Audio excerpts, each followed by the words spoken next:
a relationship while worrying about 2 kids, a dog, and, oh, running the entire nation?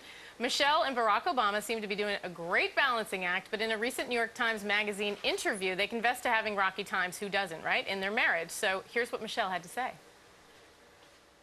Marriage is hard, but going into it, no one ever tells you that. They just tell you, do you love them? What's the dress look like?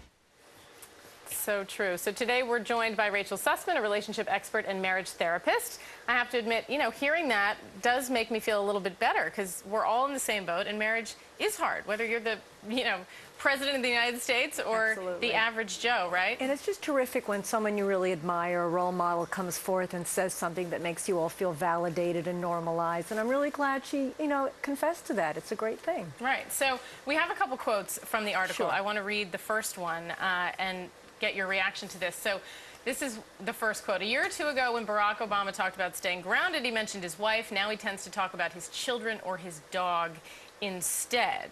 So, there was a lot of talk about how he was traveling a lot, especially in the beginning of his career, and certainly now that's still an issue. And so many couples deal with that, president or not. I mean, yes. We all don't have all the time together that we want. So what advice do you have for staying connected if your spouse is not home a lot?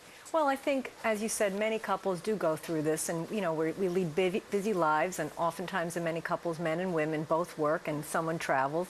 Communication is key. You've got to really talk to each other, set a schedule. If someone travels a lot, and I know in some marriages one of the partners might be gone Monday through Friday, make sure you're on a schedule, that at a certain time every night you pick up the phone and you talk to each other. Okay, there's a second quote I want to read. This one is about sort of the big picture of marriage. The equality of any partnership is measured over the scope of the marriage. It's not just 4 years or 8 years or 2, the First Lady said.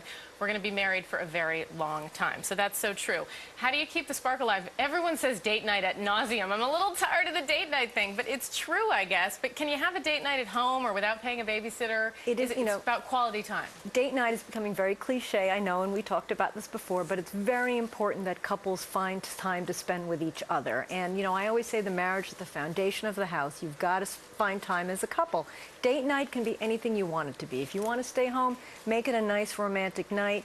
Watch a movie, drink some champagne, but don't be on your BlackBerry all night. Don't be speaking on the telephone. Make sure you make it original. And do things together, because that's the bonding thing, right? That is the most important thing. It keeps the marriage alive by doing fun things together. Okay, great. Thanks so much. Good advice for everyone, because we're all dealing with it, right?